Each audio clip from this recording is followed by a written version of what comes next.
Yo, yo, yo, what's up, everybody? It's your man Bo here, and I'm back with some more truth and facts. Welcome to the Monday morning quarterback and boxing talk show, all right? Shout out to the movement. Everybody's moving with us. And also, shout out to 3kingsboxing.com, which over the weekend, if you guys have been paying attention, kept busy with putting out all the results of all the fights as well as updated news that's going on in the sport of boxing, all right? All right, I have a special guest on the line, the editor and chief of 3kingsboxing.com, Mr. Chris C. Bo Henderson. What's going on, man? Not much, man. How y'all doing today? Oh man, we doing fine. We doing fine. Oh yeah, by the way, if before y'all ask, yes, the birds in the background you hear is at Chris' house. All right, that's the. That's it. Don't Yeah. don't ask me that again. So we got two fights, man, and we're gonna talk about just the two fights. Um, of course, you have fight number one. We're gonna start off with Gary Russell Jr. and JoJo Diaz. Now, there's a lot of things about the fight that I could say, but I want to start off with one of the interesting comments was when I heard Gary Russell say, "Yeah, I'm gonna try to fight two or three times." That sounds good, Chris, but man, I just don't know, man. Well, George Washington, our first president in this country, once said, "Those who don't learn from history are doomed to repeat it." And also, history is your biggest factor when determining the future, he said. Well, history tells us Gary Russell Jr. is full of shit. And he's just not going to fight. He's on record more than one time, and even said it, this weekend before he fought, stating that he only has to fight once a year. At the Friday after the weigh-in, he told the media, he said, it's not about fighting more, it's about maximizing each fight, maximizing your earning potential for each fight. So that's not the sign of a guy that sounds like he's wanting to fight more, in my opinion. But I think he heard his dad. His dad went on to tell us Friday that, hell yeah, he wants him to fight more. 2 or 3 times a year would be great, he said, The thing is, I believe he wants the bigger fights. He wants the unification fights in the divisions, the Santa Cruzes, the Mareses, the Framptons, stuff like that, the Valdezes. I just don't think he's not going to get the Valdez. We know that. That's top rank. But I don't see no reason why Santa Cruz or Mares can't happen, something like that, or Frampton for that matter. So, and he also, he mentioned moving up in weight if need be too. But my impression is that it's only for the bigger fights if need be. Right. Like Tank Davis or fight or something like that. Yeah, and that's the thing. We all know, and I've said it before. I said, listen, about maybe a year or 2 years ago, I was one that said, listen, I'm tired of hearing Gary Rush talking about something he won't Lomachenko because he hasn't done nothing. He's made no moves for me to believe that's what you're pursuing. But also on top of that, and Will said it last time when we was on you guys' show. It's upsetting because Gary Russell's such a talented guy. Oh man, yeah, he is. And he's wasting it fighting only once a year. Yeah. But the fight pretty much went the way I expected it to go. Gary Russell just was going. I figured Gary Russell was going to outclass him. Yeah, I did too. I figured an 8-4 to 9-3 type of fight that JoJo probably be in it early for a little bit, and after 4 rounds, I had it 2-2. And from that point forward, it was all downhill for Diaz. I think in one more round, I scored for him from that point, and he was overwhelmed by the speed. The speed and the activity of Gary Russell Jr. overwhelmed him. That was actually the most active Russell's been in his career in a fight. But it's also only the second time he's ever went 12 full rounds. Mm-hmm. The first, of course, being the Lomachenko fight. And so the 992 punches he threw, something like that. But that is who Gary Russell Jr. is, though, in reality. We just haven't had a chance to see it, like I said, because he's only been 12 rounds one at a time, and that was with Vasily Lomachenko. And little did we know back then how great it was to actually last 12 rounds with Vasily Lomachenko. Yeah, and what's crazy, what's even more crazy about that is the fact that I think Diaz's team thought because of Russell's inactivity, if they could get him into the second half of the fight, because Diaz tried to turn it up, but like you said, Russell was still there. And it just goes to, this is a guy who he's in the gym all the time. Like I think you mentioned it one time, he spars like 300-400 rounds. Yeah, I mentioned it last week on our show that this is a guy that spends 300-plus rounds sparring. Mm-hmm. An additional probably 100 to 150 rounds just open face, just, what we want to call light sparring, going through the motions more than anything, you know what I mean? The guys use that for footwork and positioning and stuff like that. He does that. Plus, he trains his brothers. Yeah. This is a kid that's grown up in a gym his whole life. I think most fans will remember. I was a big fan of Gary's coming out of the '08 Olympics. I felt like he was our best chance I think Rashid Warren was our only fighter on the team that was actually favored to get a medal, although he didn't. Deontay Wilder ended up, I think, getting a bronze medal. Yep. From that team. And but Gary, in my opinion, was by far the best fighter on that team, and that says a lot because that team's got Demetrius Andrade. It's got some, but seems to be they must have had something in the drinking water that year in Beijing because all these motherfuckers are inactive. Well, except Deontay. Yeah, he goes out and beats out. He beat up every fucking cab driver they could put in front of him for the first 5 years. Yeah, except Deontay. Now he's just up in competition, and I don't give him a hard time at all no more. Other than the fact that he doesn't look like a boxer, he looks like somebody I grew up watching street fight. You know what I mean? Yeah. Right. So that fight, like I said, that fight pretty much went the way we thought. Absolutely. I'm just curious as what's going to be next for JoJo Diaz, because even if he goes back to the drawing board, I just don't see what he can do to improve to even try to challenge Gary again. One thing that I felt like he had an issue with, the not so much Diaz as it was his corner. I don't understand why they didn't preach for him to come in behind the one more, to try to jab his way inside instead of, Russell led him inside sometimes and stood there in the phone booth with him and was, early on. But you knew that Gary wasn't going to do that much. He was just trying to let him know early in the fight that, hey, you're not coming in here, you know what I mean? You're not taking shit in this fight. Exactly. I'm in charge here, and this is what we're going to do, And that was impressive for Russell because, he caught some heavy body shots. I think it was in round 2 and 4. And he overcome that, got by that and worked behind his jab all night. Man, I think he threw almost 600 damn jabs in this fight. And that jab, he was working the hell out that jab. He was working, it was what I call a front foot jab to where it was heavy as it was landing, you know what I mean? And it looked good. He looked good. That right there, I tell you what, that you get to watch Lomachenko last weekend, and you watch what Gary Russell just did to definitely the top prospect in that division, but widely considered one of the top 2 or 3 prospects in the sport that hadn't fought for a title in JoJo Diaz, and he dog-walked him. Yeah, he did. Okay, so that tells you right there that, you watch that and go, gosh, damn, man, that Lomachenko kid is actually pretty special, ain't he? Because, he took Gary Russell and let him land a whopping 7% of his punches. So yeah, exactly. So hopefully, man, the winner of Santa Cruz and Mares will fight Russell sometime this year. I would like to see him fight more this year. I don't know if we will, but All right, man. Next fight, man. Adonis Stevens and Badu Jack. Typical result in a Badu Jack fight, man. It is, man. It was a typical Badu Jack fight. He let Stevenson get out to an early lead and tried to take over in the second half and wound up getting the draw. Go ahead. I tweeted during the fight, and I think I even posted on various platforms of social media. Gosh damn it, Badu, let your fucking hands go. And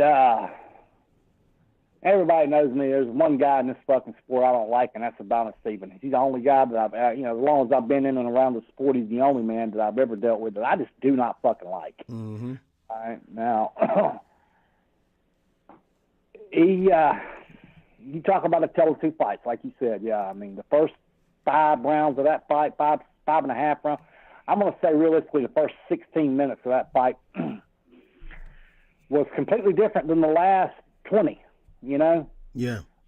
Barring a couple of minutes there when he landed that body punch in the 10th round on Jack, that I think made the fight a draw. You know, that round saved Adonis Stevens in my eyes. Yeah, I think that round is what gave the judges something to look at and say, okay, because I feel like Badu Jack won round 4. You know, as far as I did too. Yes, I did too. I think I gave him round 4, and it's debatable that you could give him round 1. Although he didn't throw very many punches. But I'll tell you what round 1 looked like to me. Now don't get me wrong here, guys, those that are listening. I'm not comparing it skill-wise, but round 1 reminded me a lot of the Canelo-Golovkin round 1, okay, whereas Golovkin threw all the punches, but Canelo won round 1 because with only like 13 punches thrown, in the fact that he landed the bigger shots, you know what I mean, the cleaner shots. Mm-hmm. Out of them 13 punches he threw, I think he landed 5 that was pretty sharp.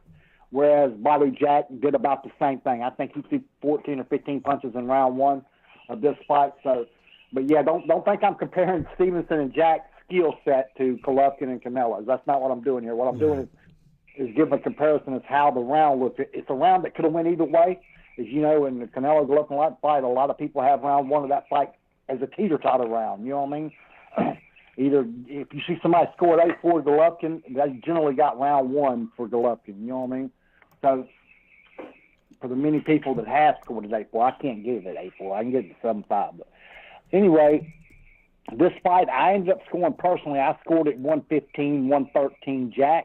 Mm-hmm. All right, that was with giving Jack round 4, and I gave him everything after. I think I gave him 7, 8, 9.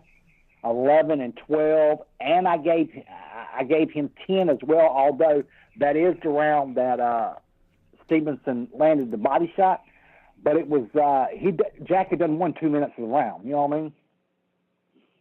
So, but it was enough. It was a close round. You know what I mean? And the fact that I can easily see people giving it to Stevenson, so I had no problem with the draw. And the only person that Badu Jack needs to blame for this fucking draw is himself. Badu Jack. He needs to go no further than looking in the mirror to find the person responsible for this. Now, you know what's funny is, and this was something when I was watching this fight. Matter of fact, this is something we talked about too. Iron sharpens iron. And absolutely. Jack, if you look at, although these wasn't world beaters. You know, he fought Darrell, Groves, Butte, DeGale, Cleverly. But these are guys that will test you. Okay, These are guys that will harden you, and then you go back and you look at Stevenson. I think he fought twice in 2015, which is Bika and Kapansky. Then he fought once in 2016. The Carpensis and stuff like that. Right, yeah, he fought once in 2016, which is Thomas William Jr., who went life or death with Edgar Rodriguez. Then he fought once in 2017, which is a rematch against Fonfada. And neither of those fights, in neither of those instances, prepares your body for the kind of war that was going to come from him from Jack. And exactly. Stevenson, this is the reason I picked Jack for. I picked Jack there. That was the whole reason I picked Jack. Yeah. I picked Stevenson because I thought he could get to him early, but Stevenson looked after about and Paulie said it best. Jack was assaulting the shit out of Adonis Stevenson, man, 6, 7, and 8 rounds. Stevenson, I've never seen Adonis Stevenson physically look like it was being beaten out of him. He looked like it was really being beaten out of him. He was out on his feet. It had me, like I said, the first 6 rounds I was yelling at the screen and tweeting and posting on social media, let your fucking hands go. To round 8, I'm going, sit down on the damn punches, Jack. You know what I mean? Get him out of here. Right. Because he was landing at will, just like I thought he would. I mean, it was going just like I thought it would. But I felt like that Jack would sit at his corner fucked up. I don't know if you noticed in between rounds, I told him, don't go to the body. Yeah. Why do you abandon that? I think the reason why they abandoned because the ref was implementing himself more on Jack than Adonis. Because no doubt, man. Adonis could have had a point taken off. Adonis was holding a hell of a lot. And Yeah, he wanted to shot at Jack for holding when Jack did it, and he did help when Adonis hit him with the body. But I'm thinking to myself, what about all them times Stevenson was holding? You know, like, are you kidding me? Stevenson held for a solid, in a 36-minute championship fight. There's no reason that a fighter should ever hold over about 2 minutes total. That's total. That's just a few minutes. That's just a few seconds here and there per round to clinch as a guy comes in too close or something like that. You know, this guy literally held for a solid 8 to 9 minutes of that fight. Yeah, I mean, he held, but you know, he finished on his feet. I'll give Stevenson credit for this. He finished on his feet with the help of the referee, and he did finish on his feet, but it was typical Badu Jack. And when they draw, as a matter of fact, the most noticeable thing to me is when the fight was over with. Badu Jack looked like he could go 3-4 more rounds. Stevenson looked like he was ready to go to the hospital. And when I saw Badu Jack running his corner like that, I said, that energy you got right there, you should have poured more into that starting the fight out. Yeah. Exactly. Yeah. If he'd have came out from out the gate like he did in the second half. And I mean, I get to understand why, but seeing how Stevenson burned out, I figured if you'd have jumped on him early, you'd have got him to burn out maybe the third or fourth round. So yeah, absolutely. Do you think there'll be a rematch? I haven't seen the exact punch stat numbers on that fight. I remember the Russell Jr. fight. They sent them out to the media, as they come through, and for some reason they didn't send those out. I'm guessing because they looked so fucking bad on behalf of Stevenson. But it was an onslaught early, and like I did do our prediction video that if he survives the onslaught early, it's a downhill affair for Stevenson from there. And that's exactly what it was. But the thing is, like you said, he couldn't get him out there, and that has a lot to do with the referee not fucking getting on to him for holding. Badu Jack literally holds for one time and gets warned. Yeah. And I'm like, is he joking me? Yeah. And but yeah, you see the end of that fight, and you think, man, maybe Badu Jack is the type of guy that should have fought in the 60s. Yeah, because yeah. He's a 15-round fighter, exactly. It's the second half of the 15 that he fights best. Yeah. And I don't know. We've seen the same thing when he fought DeGale, if you remember correctly. Sure did. We've seen the same thing against pretty much everybody. The only guy was Nathan Cleverly. He knocked him out in the 5th round. That was the only dude that it didn't go there. But Nathan Cleverly was. He beat Cleverly out the gate. Yeah, but Cleverly really wasn't a guy who was like all that anyway. But yeah, he did. He got him out of there quick. Mm-hmm. Yeah, absolutely. So, do you think do you think there would be a rematch? I mean, I know they said it, but I'm thinking Adonis might go back home. He's 40 years old, just survived a hell of a war. He might not want to go through that again. Let me tell you about what's in store for Adonis Stevenson is a man named Alexander Gvozdyk. Okay, he's your interim WBC light heavyweight champion, if you remember correctly. Mm-hmm. And he is with Top Rank. Bob Arum's not going to take a step aside fee. This ain't Elidio Alvarez he's dealing with now. Okay, he's going to force him to take this fight, and in that, he's either going to vacate this title and take a rematch with Jack, or he's going to fight Gvozdyk next. Whew. Back-to-back tough. Well, oh man, that's going to be interesting to see. Gvozdyk ain't going to give him a head start. No, he's not. No, he's not. That's going to be interesting because it's still it's Top Rank and it's Al Heyman and Bob Arum that will have to negotiate. Them two don't have no problem negotiating together if you really look at the history, but they'll work together. Now, it may go to purse bid, for instance, like Russell and Lomachenko did, for instance. Right. It might be. You're right. Bid, it may very well maybe go to purse bid. Here's the thing: is if Bob wins the purse bid, where the hell is Stevenson going to? How's he going to get? Is he going to get the okay to come to America and fight? That's what I was just finna say. Stevenson, yeah. Will he get the okay to come to the U.S. to fight? Because I don't think Bob is as much worried about winning the purse bid as he is about flat out letting Gvozdyk get in the ring with him. I think he's got enough confidence. Him and Clemus and that bunch has enough confidence that Gvozdyk wins this fight no matter where it's at.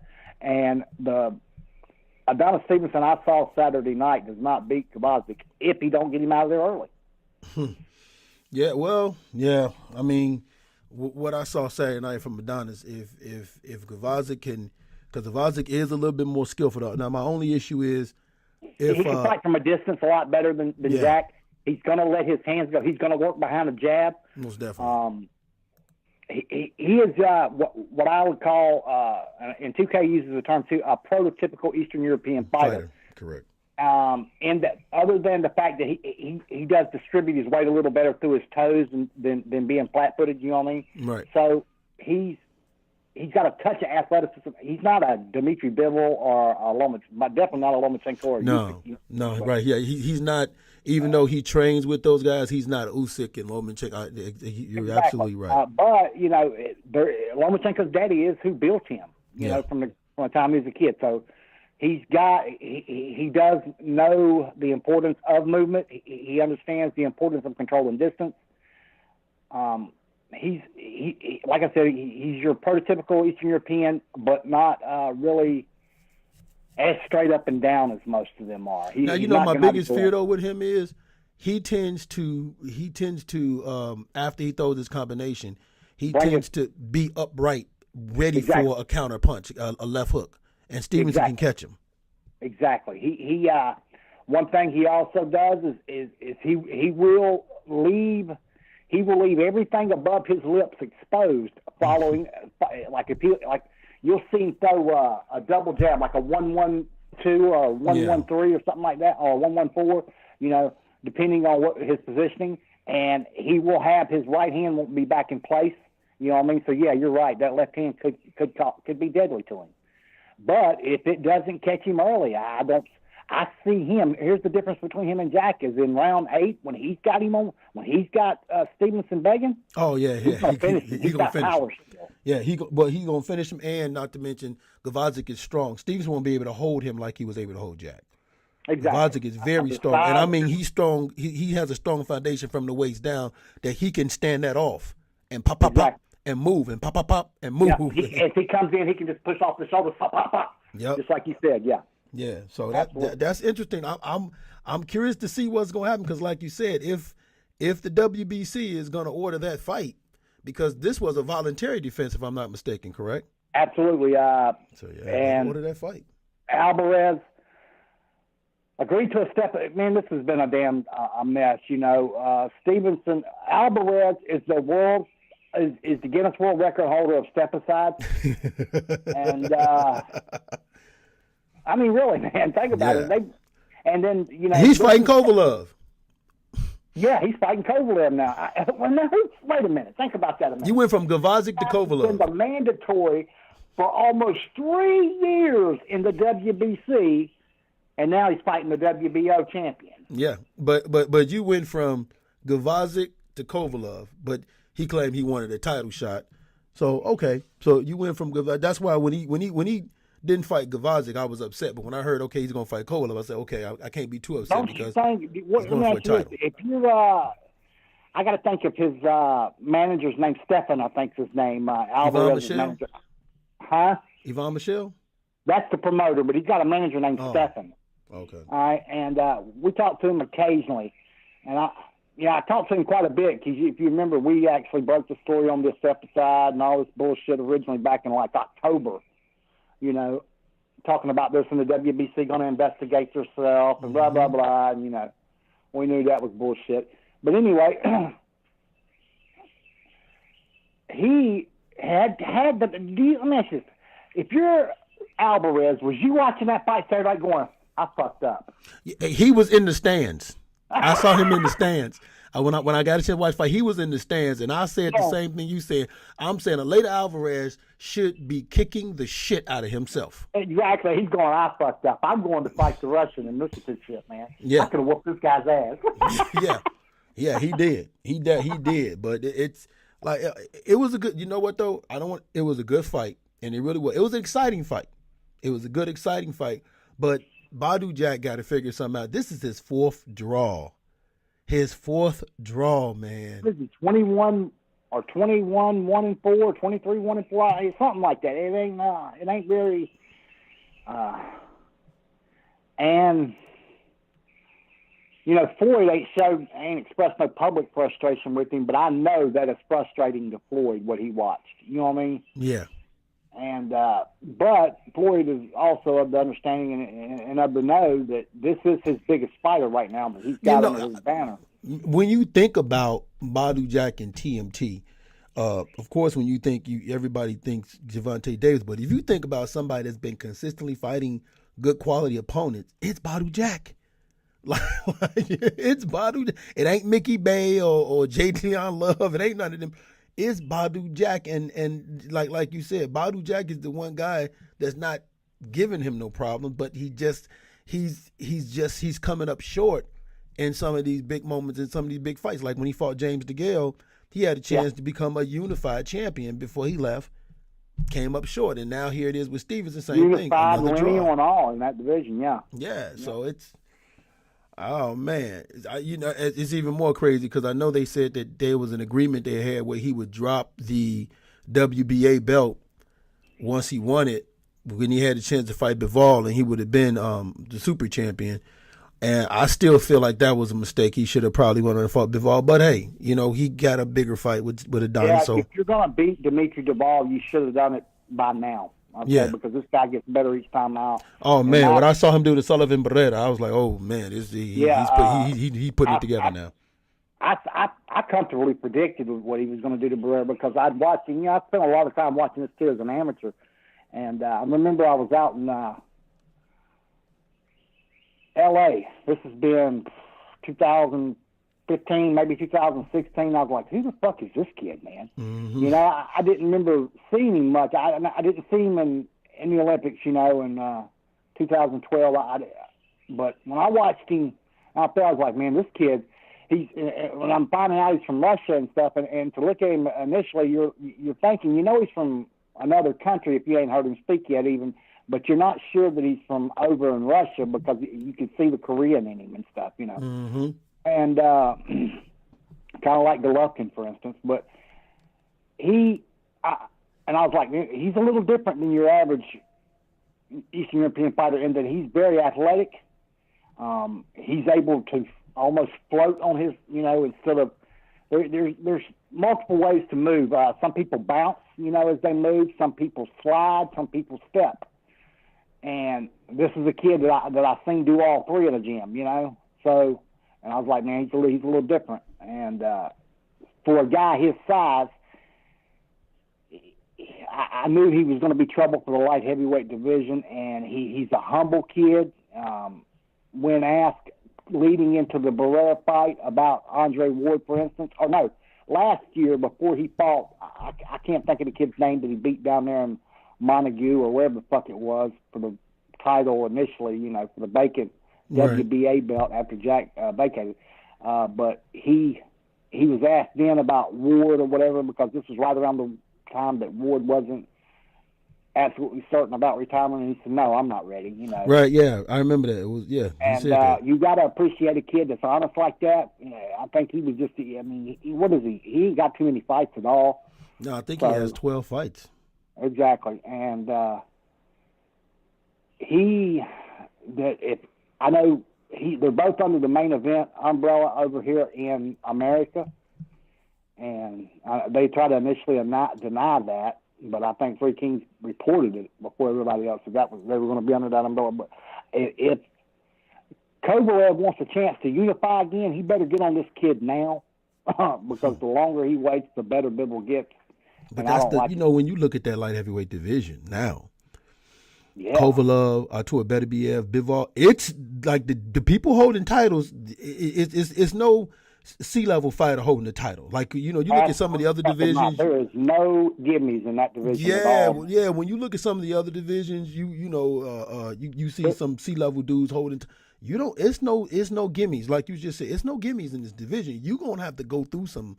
You got to go through some torture, and then even you got some good contenders. I don't know what they're gonna do with Anthony Yarde, but you still got Marcus Brown. You still got like Aleta Alvarez. He's fighting. Jack is still a player after that fight. Joe Smith Jr. You ain't heard nothing from him, so it can be some tables that could be ran here. Yeah, man. It's gonna be. You've got 4 different champions, and the guy that's held the belt the longest is the weakest, in my opinion, and that's in Stevenson. All right. Well, right now, I think anybody holding the belt right now is looking at Adonis like food. Exactly. Yeah. And I've seen some people say, well, his age has really showed this weekend. It ain't so much that. I believe this has always been a problem that he's had. It's just a matter. And if you go back and you look at his list, look at the list of people he's fought. He's been generally got him out of there early enough that you didn't see the stamina issues that he had Saturday night. You know. That's true.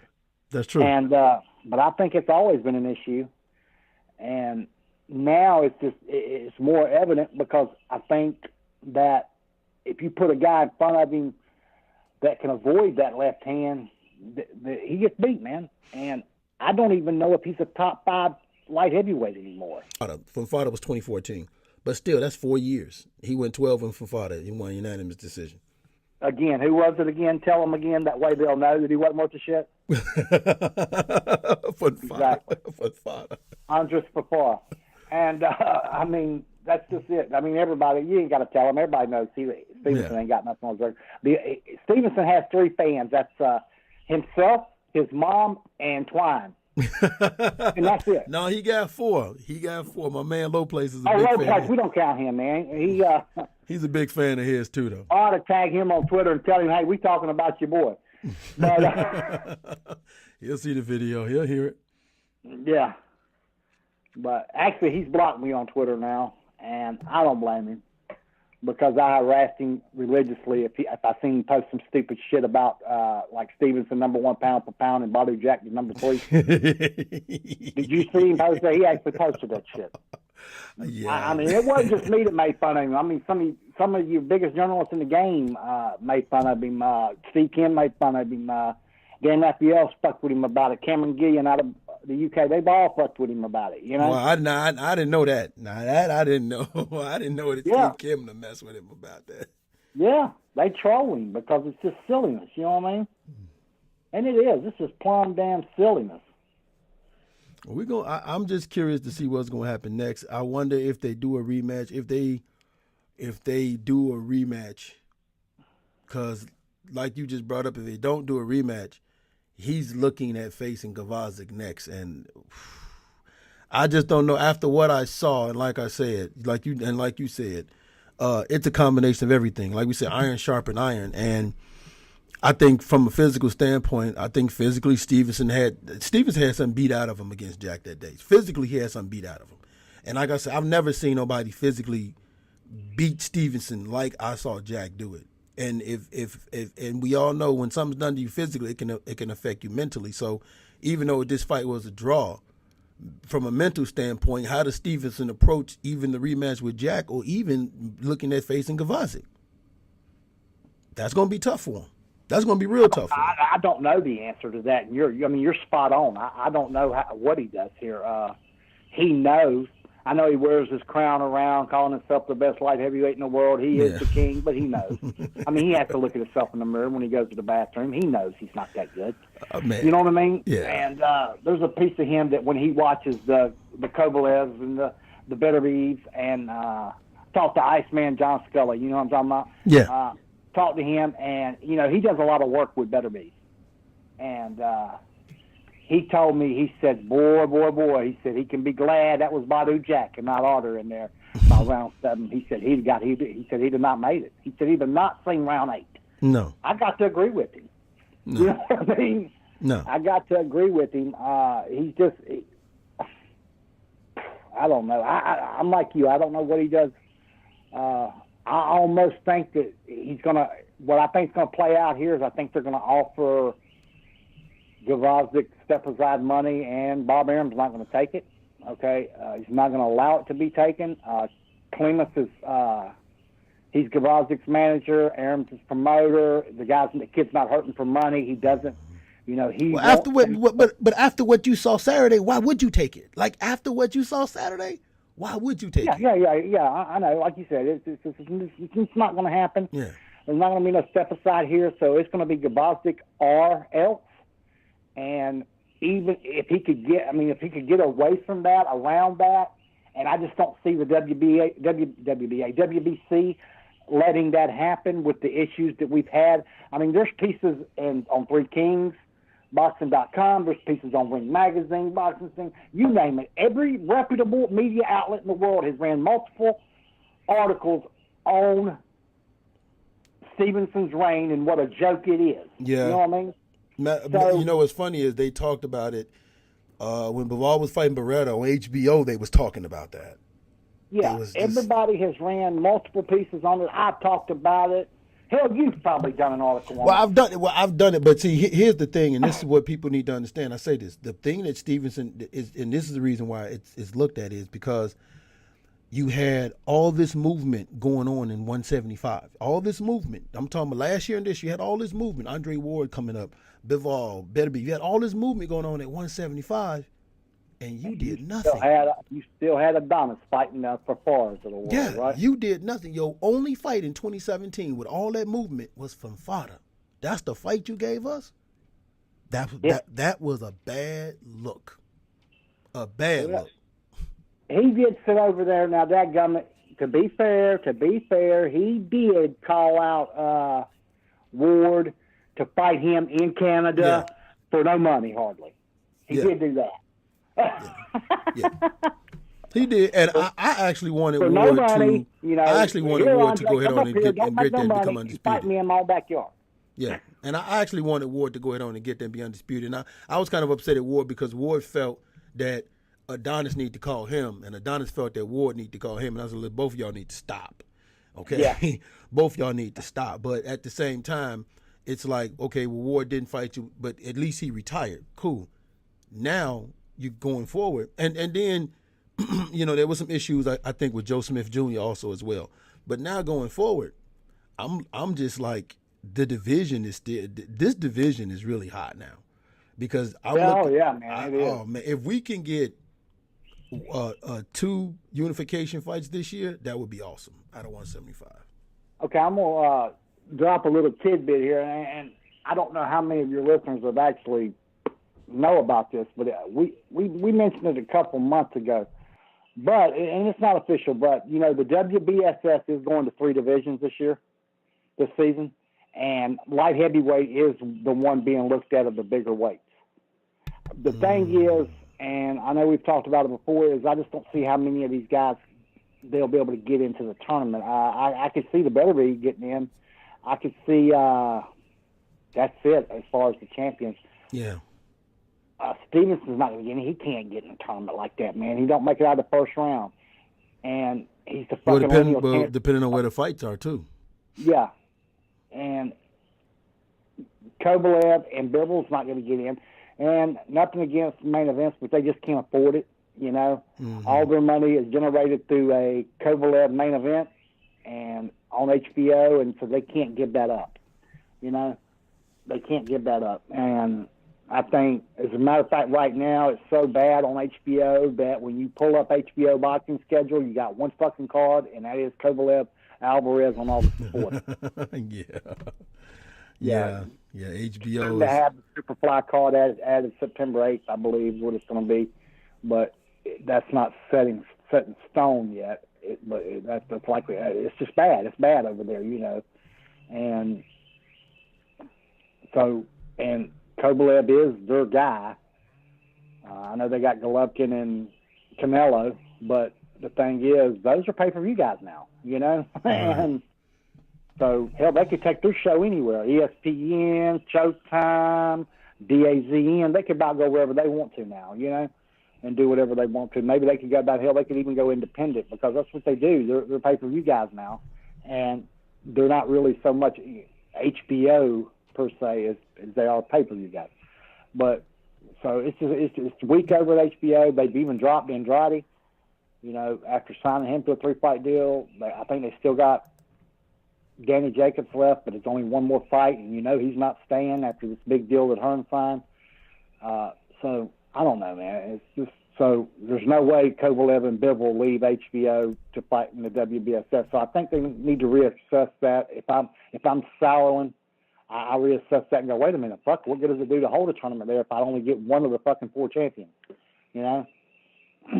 So, that being that. But yeah, you're right. It is a very fucking strong division, top to bottom.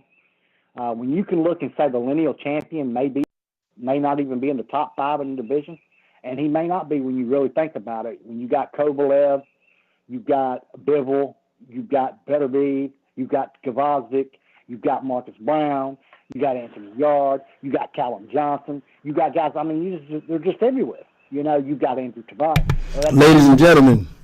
Ladies and gentlemen, we are joined by a prodigy of boxing himself, Mr. 2K. Who?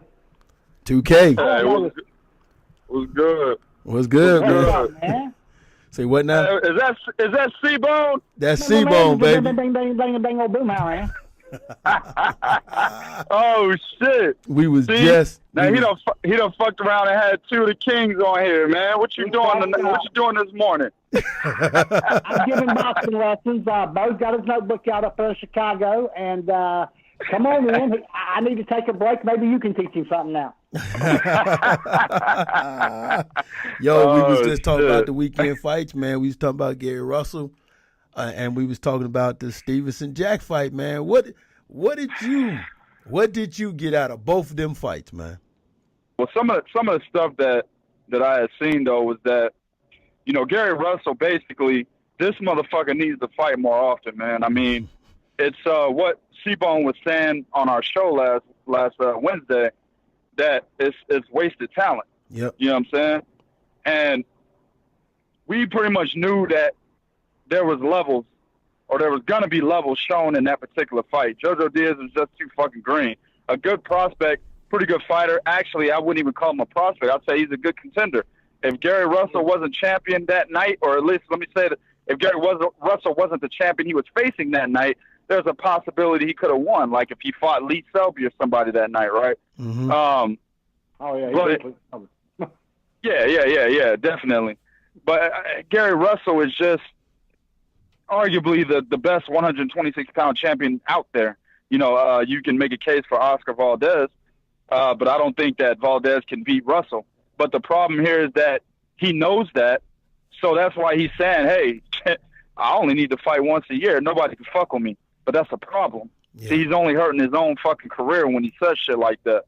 So that's pretty much that fight. And then, you know, Stevenson Jack, it pretty much went kind of the way we said last Wednesday again. You know what I'm saying? Typical Badu Jack fight, right? The only difference is, you know I thought Stevenson was going to catch Jack late and possibly hurt him and knock him out. And I think C-Bone said the opposite for Jack.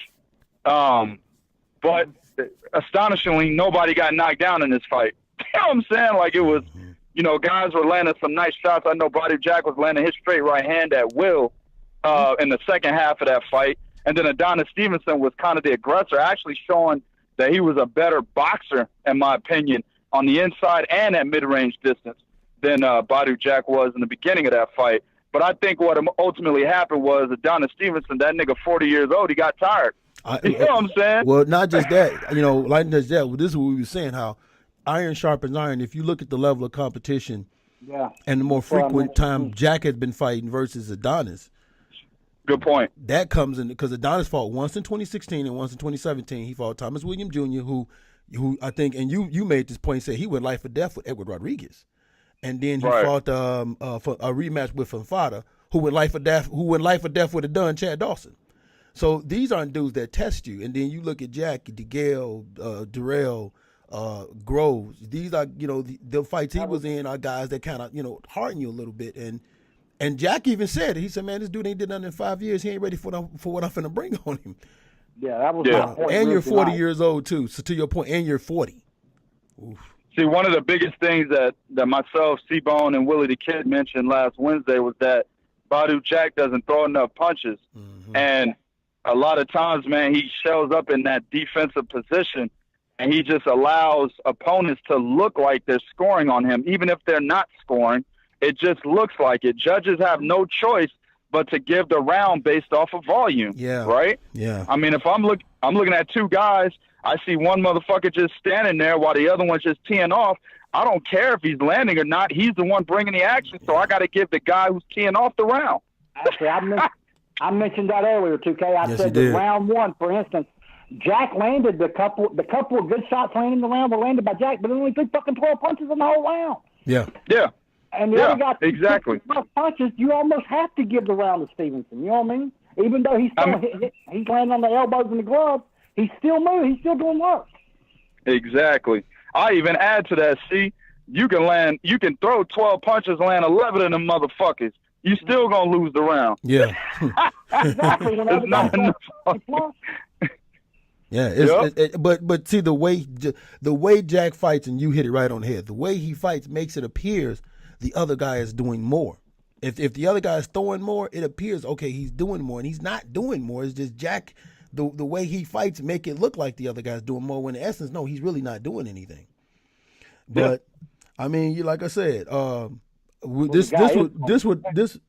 I'm sorry. Go ahead, Chris. I said the guy technically is doing more. He's fucking letting his hands go, and that means a lot. Right. You know, That's I true. said on That's social very true. media, on Twitter, and on my Facebook, my personal Facebook page. Damn it, Jack, let your fucking hands go, I said. All right? And then I went from screaming that early to screaming, sit down on your damn punches. You know what? I want to pose this to 2K because I gave it to Chris. What's next for either of these guys, Jack or Stevenson? Because Chris saying that Stevenson may have to face Gavazic.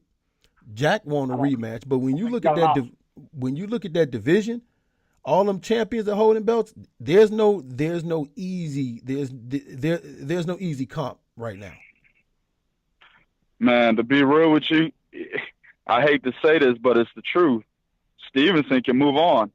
He's the guy with the belt. You know, there was a draw in this fight, but he's still the fucking belt holder, right? Badu Jack, he relinquished his. I think Dmitry Bivol holding his shit right now. So, I mean, Badu Jack is the guy that's obviously going to be seeking the rematch, while Adonis Stevenson can easily be like, nope, I'm fighting somebody else. Yeah. And like C said, Gavazic would be that guy most likely. So, I mean, hey, I'd like to see a rematch, but Adonis Stevenson he's well within his free will to move on. And it would make sense if he did. Yeah, So, there was a rematch clause on both sides here. Okay. But it's not going. Gavazic's not going to step aside. Him being with Aram and ESPN, they're not going to accept that step aside fee. He's not dealing with Elidio Alvarez no more. The WBC ordered this about 3 months ago, I guess. Now, when did Gavazic win the interim title? In February.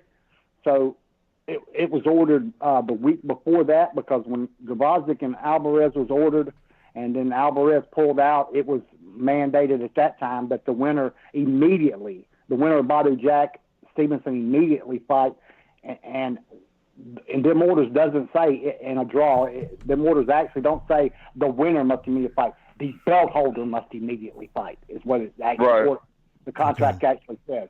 All right, so that's Stevenson, and I just don't see Aram and Klimas and Gavazic taking any step aside money here. I think they're going to force his hand, whether even if it has to go to a purse bid. Because who else is Gavazic going to fight? Is he going to fight all his buddies in the division? That's who else has titles. You see what I'm saying? So it's going to be Stevenson, and then all of our light heavyweight titles are going to belong to fucking Russians. So the rematch clause, I wonder, because sometimes they'll put stipulations based on the result of the fight. I'm not sure if we have any information on the exact rematch clause, because sometimes if it's a draw, then they don't really have to honor that rematch clause. If one of them loses or the belt has to exchange hands, they do. And that's just not every single time, but sometimes. Yeah, you're right. I don't know the exact wording on this clause. I could probably find out through Jack's manager, but I don't know if they're going to really want to talk about it right now, because it's something they're going to try to negotiate, I'm sure. And, no doubt. And but the thing is, I know they asked for, and when I know when they were negotiating this fight, when it about fell apart, part of the reason was the rematch clause, and that Jack wanted the stipulations the rematch would take place in Vegas. Well, it's not that simple for Stevenson. He almost has to fight in Canada most of the time. Yeah, he does. All right, now that's an issue that I told Bo earlier we're probably going to run into once you get into this purse bid with Top Rank. that what happens? I mean, shit, what happens if they win the purse bid and they say, hey, we're going to fight New York? I mean, you know, I'm not sure. This is something that I'm not sure of on the legalities of the matter. And as far as, like you said, the rematch, I don't know, 2K. That's an answer I just don't have right now. But like you said, they can vary. Rematch clauses, there's all kind of ways to throw a rematch clause in that that draws don't matter, or that a performance-based rematch clause, and that don't mean win or loss. That means judgment of performance, which fuck, you know how that goes. So I'm not sure exactly how this clause is wrote in. I just know there was one on behalf of both fighters. Hey, man, did you see Aleta Alvarez in the stands, 2K? Did you get a chance to see Aleta Alvarez in the stands? No, I missed that part, man. But nobody really gives a fuck about Aleta Alvarez. He had like 3 shots. You know what I'm saying? Yeah. Now he got to worry about Kovalev. So we don't give a fuck about him. No, I was just. I told Bo, I said that son bitch was kicking his ass. Yeah, no kidding. He was kicking himself in the ass. Yeah. Man, I could have got this spot. That should be my fucking title up there. Hell yeah, exactly.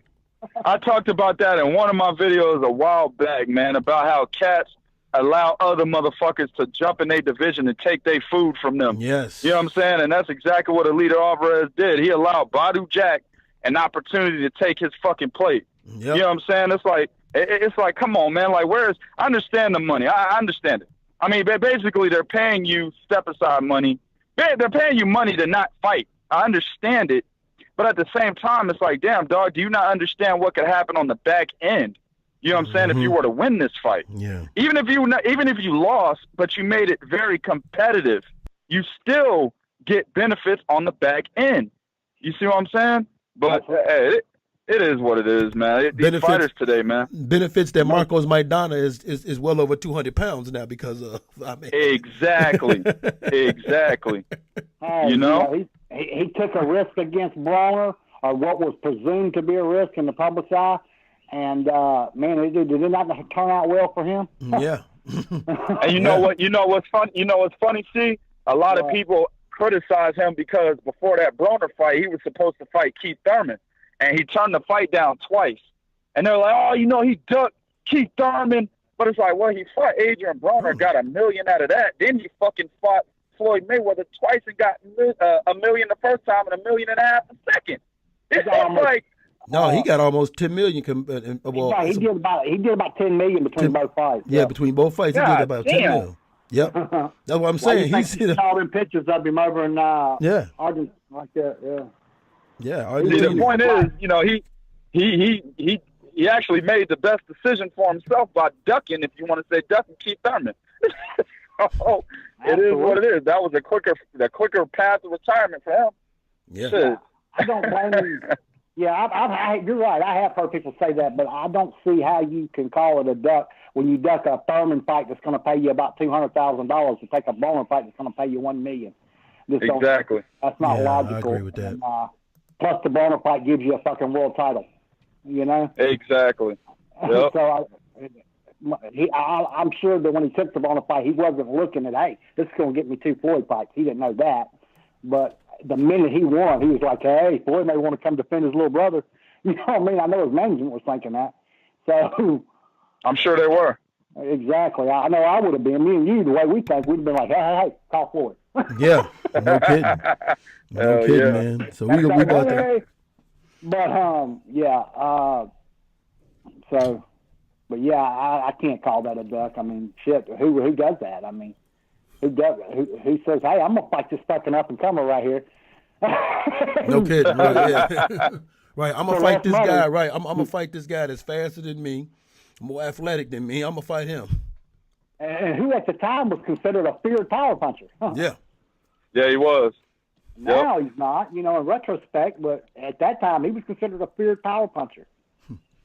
So, all right, That's man, true. we're gonna end this show. I got some chicken sitting right here I got to get to.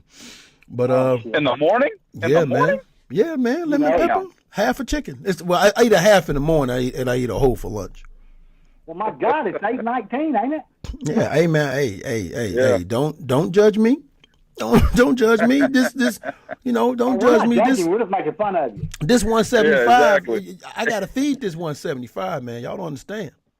Here we go. Yeah. Well, all right, man. I'm going to tell everybody where they can find you at. I'm going to start with you, Chris. Oh, man, you know where you can find me at, man. I am Boxing's Boomhauer. You can go to Twitter, check me out there. I'm on Instagram. I'm not the most active motherfucker on Instagram, but I'm pretty active on Twitter. You can always catch me on Facebook and in the groups and stuff. Chris Henderson.